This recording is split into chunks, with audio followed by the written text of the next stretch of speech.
CM house में BJP विधायक दल की बैठक हुई, जिसकी जानकारी देते हुए गृह एवं जेल मंत्री डॉक्टर नरोत्तम मिश्रा ने बताया कि बैठक में बाढ़ के पुराने और ताजा हालातों पर विस्तार से चर्चा हुई।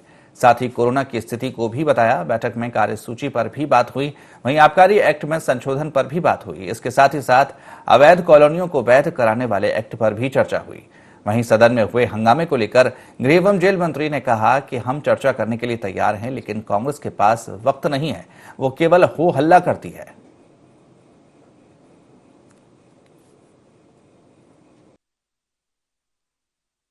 माननीय मुख्यमंत्री जी ने बाढ़ के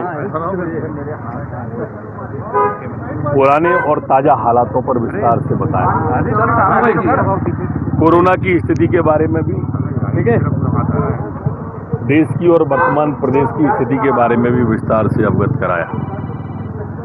आज कल की कार्यसूची जो विधानसभा में आ रही है उसके बारे में भी बात हुई, जिसमें हमारी जो शराब का अधिनियम है, आबकारी एक्ट, उसमें संशोधन, जिसमें मृत्यु दंड तक की सजा है, उस विधेयक पर चर्चा के लिए कार्य का विभाजन हुआ।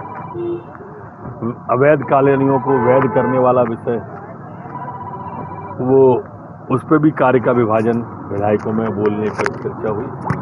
अन्य निरसन विधेयक, जीएसटी विधेयक जो आने वाले हैं, उन सब पर विस्तार से बात हुई। आज के विषय पे भी हम चर्चा को तैयार हैं, हम कल के विषय पे भी चर्चा को तैयार हैं। जो विषय वो लाते हैं उन पे हर एक पे चर्चा को तैयार है। पर दिक्कत क्या है, विपक्ष के पास में वक्ता नहीं है, और वक्ता नहीं है तो वो हो हल्ला करते हैं। हो हल्ला क्यों कर रहे हो जब हम चर्चा? आज भी आसंदी ने उन्हें व्यवस्था दी।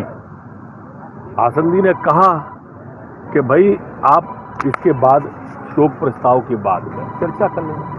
सदन नियम प्रक्रिया से चलता है, शोक प्रस्ताव के बीच में कभी दूसरा विषय नहीं आता।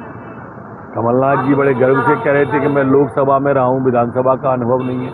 अब 30 महीने में भी कमलनाथ जी आप पे अगर विधानसभा का अनुभव नहीं है, इतने में तो कोई भी सीख जाता है। बड़े पैमाने पर पकड़े भी जा रहे हैं।